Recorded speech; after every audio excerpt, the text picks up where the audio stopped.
First of all, I want to talk to you about Freddie Trueman.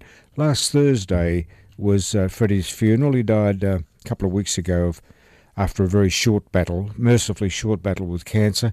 He was one of England's great heroes, one of their great sporting heroes, a fast bowler from Yorkshire, and he had that blunt sort of attitude and humour that is often associated with people from the north of England. He was a marvellous player, great cricketer. He was the first England bowler to take 300 wickets. He wound up his career with 309 Test wickets at an average of better than 22 runs per wicket, which is phenomenal figures, no matter which way you look at it. We've got nice little tributes to Freddie this morning. We're going to talk to Alan Davidson very shortly, but first of all, I thought we'd play this for you. This is the great English umpire Dickie Bird, recorded some years ago while Freddie was still with us, talking about the great Fred Trueman. I probably played with one of the greatest characters at Yorkshire. Not only was he a great character, he was a great fast bowler, Fred Trueman. Tremendous fast bowler. I rated him. I thought Dennis Lilly of Australia was the best I've ever seen. And I argue with Fred every time I see him. I said, Fred, this fellow Lilly must go down in history as the greatest fast bowler the world's ever seen. He said, that what? So I still bowl better now, 5 paces than he ever could. And he believes he can, you know. But he was a great character, Fred. He was great to be in the dressing room. We always had a laugh. We always had fun. Before a county championship match started, we'd get changed slowly in the Yorkshire dressing room. Fred was never in our room before the match started. He always went to see the visitors before the match started. And he didn't knock on the visitors' dressing room door. He used to just smash it open. And he used to stand in the entrance. And he used to say, now then, lads, I'm here. And I'm ready for you today. I can see you shaking a little bit, yes. Oh, you're looking a little bit uneasy. I think I might have 8 or 9 wickets here today. Oh, there's my old friend from last season. He was by the square leg umpire when I bowled him. That's 1 wicket I've got for a start. Anyway, good luck, lads. I'll be ready for you in the middle. I can see you, all of you, very uneasy. You're looking as if you're a bit worried. And if we'd lost the toss and the visitors were batting, the Yorkshire team would be out in the middle with the 2 umpires. And we'd look round, where's Fred? And Freddie used to be stood by the pavilion gate. And he used to wait for the opposition opening batsman to come out through the gate. And as they came out through the gate, he used to say to them, don't close that gate.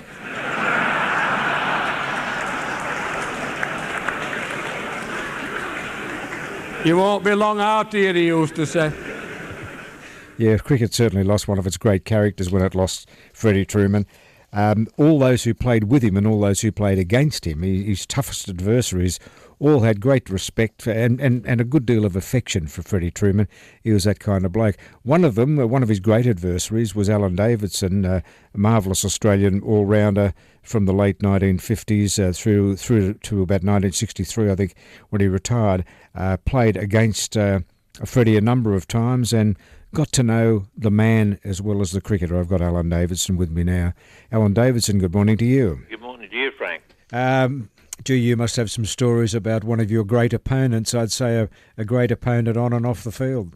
Well, we went to England in 1953 and, he'd had a pretty great debut against India the previous year. And we expected him to be playing in the test matches, and it wasn't until the 5th test that he came into the side. And, we saw immediately that a bloke with enormous talent. He was a great bowler. Yeah. Everything about him, he was big, he was broad-shouldered, and he had that beautiful fluid action. Oh, he had one of the best actions you'd ever see, and the great thing about him was, of course, that he actually swung the ball. Like, he bowls as quick as these fellas today. Yeah. And with his action, and he used to bring the ball back from outside the off stump as well. Yeah. It was like a giant cutter, and funny enough, the time he bowled us out in 61 at Leeds, he had this patch outside the off stump, and he kept on hitting that. Well, he bowled Richie on a ball that was, I reckon, pitched at least a foot outside the off stump, and didn't hit the off, didn't hit the middle, it hit the leg stump. And, it was virtually unplayable. Yeah. What about the first time you faced him?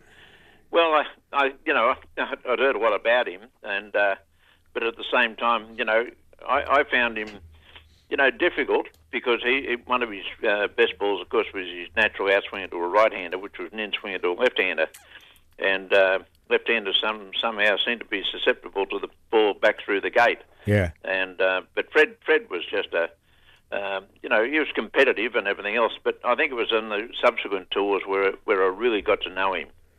And he was a mad rugby league supporter. It was amazing.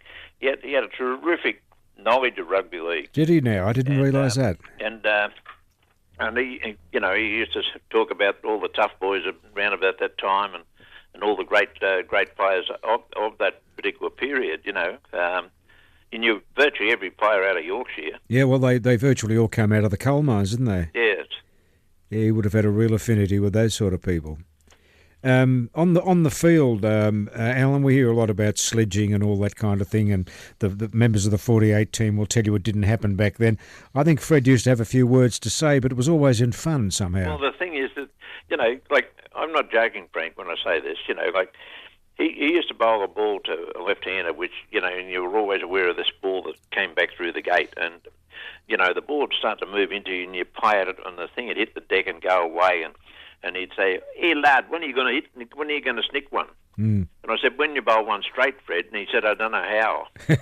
And there was that repartee. Yeah. But there was never the vindictiveness of personal abuse that we hear about today. And I think that was a great thing about Fred. He always had plenty to say. But the best thing was that you could have a little bit of a dig back or give him a little bit back, and it was always the same. And I remember in Adelaide once, in 63, I think it might have been, the last tour that I played against him, and he took the new ball for the last over of the day, and about third or fourth ball, he brought one back, but I'd padded up to it, and it hit me right up in the high part of the thigh, inside of the left thigh, and boy, did it hurt, And Fred's appeal for LBW, I said, "Oh, come on, Fred, it was too high." And he said, no. And then went back, and I knew I'd get a bouncer. And somehow or other, I hooked it, but to be quite honest, it's the nearest I've ever been to being cleaned up. Yeah. And he said, "Hey, nearly knocked flipping head clean off flipping shoulders." And I said, and I looked around, and the ball has hit the fence and bounced back at 15 yards into the field of play. And I said, "Hey, nearly knocked the fence off, picket off fence too, Fred."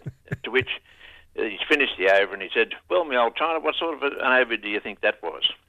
And I said, "Pretty good, Fred, but the only consolation you can have is that you're going to have to bowl to me tomorrow morning." Because I was not out. And he said, He said, "Well, it's time for us to go and have a beer." Yeah. And with that, put his arm around my shoulders, and we walked off together. Isn't that terrific? Yeah. And that I think was Fred. Yeah. Great competitor. Yeah. But had a sense of sportsmanship enormously. And played within the spirit of the game too. Yeah, very much so. Yeah, I was going to ask you what he was like after you hit him for 4, but now I know. It's okay. Yeah. But, you always like to make remarks to sort of get on top sort of thing. But, like some of the things, like I can remember, little things that he did on the field, which, he was tremendously, I can remember once when one of the bad blokes played at it and it came off the inside of the pad, and sort of went through, and they all screamed, and Fred saying, no, off pad, and that sort of attitude. Yeah. He was not a, I see blokes appeal for the most ridiculous things today. You see it with the bat pad catches and all that sort of stuff, and to me, there's no place for that. I know they say it's professionalism and they're trying to win. Well, gee, nobody tried harder to win than we did. No, that's right. Definitely. And off the field, a good companion? Oh, fantastic. The funny part about it was that as soon as he came off, he used to get the pipe and he'd stick it in his mouth. There'd be no tobacco in it, but he'd be sucking on this pipe, and then he might light up once in the evening, sort of thing. But the pipe was never out of the side of the mouth, and the beer was going down. And the only time he removed the pipe was to make sure that he had a good guzzle full of beer. beer. Yeah, yeah.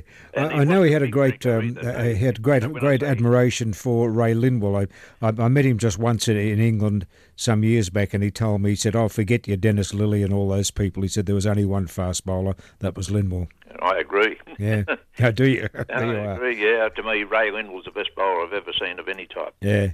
So Freddie was a pretty good judge. Oh, well, but the thing was that, you know, Fred always acknowledged, you know, if you played well against him, he wasn't afraid to sort of, as you walked off the field, if you were walking off the field with him at the end of the day, well played or whatever, you know, he was never a surly bloke that sort of a bit of a snarl as you went past, you know. And One of the game's great characters, Alan. He'll be very sadly missed by everybody. Well, I think like his stories will continue, you know, because like he did have a tremendous sense of humour, you know, and you know the story about the universities, you know, Blake came up and you know he got this young kid playing for Yorkshire, and he said, "Now, no, don't let him get a single, don't let him get a single," you know, and and I think it also was true about a story with Brian Luckhurst, who toured with him from Kent. And Luckhurst said, you know, he said, "Now, don't let him get a single, don't let him get a single." And the kid come racing in, and the ball went straight through his legs. And, of course, you know, he's come across and apologised to Fred at the end of the over, and he says, "I should have kept my legs together, Mr. Trueman." And he said, "No, not you, lad, your mother." You know, and, you know, that was a sort of... Yeah. He was so quick with humour, you got no idea. Yeah. Wonderful character. And thanks for your memories of him, Davo. I knew you'd have a warm affection for him. Oh, well, to me, you know, he and Alec Bedser, to me, were the two great bowlers at my time. You know, certainly Brian Statham was a great bowler too, but they were the two that could actually move the ball around and they could worry the death out of you. You know, they were the two that we really had to watch all the time. Right. And, you know, and like, you look at classical actions, like Ray Lindwall had the most perfect action I've ever seen. You know, Freddie Trueman was tremendously side on, you know, and he had that enormous strength, you know, which was built by down the mines and beautiful shoulders, hindquarters and the thighs, you know. He had enormous physical strength. And but as I say, he made it look easy because he had such a fluent action. Lovely. Alan, thank you very much for your time this morning. Good to talk to you. Thanks, Frank. Nice to hear all those stories. Alan Davidson, the great Australian all-rounder, talking about one of his great opponents, Freddie Trueman.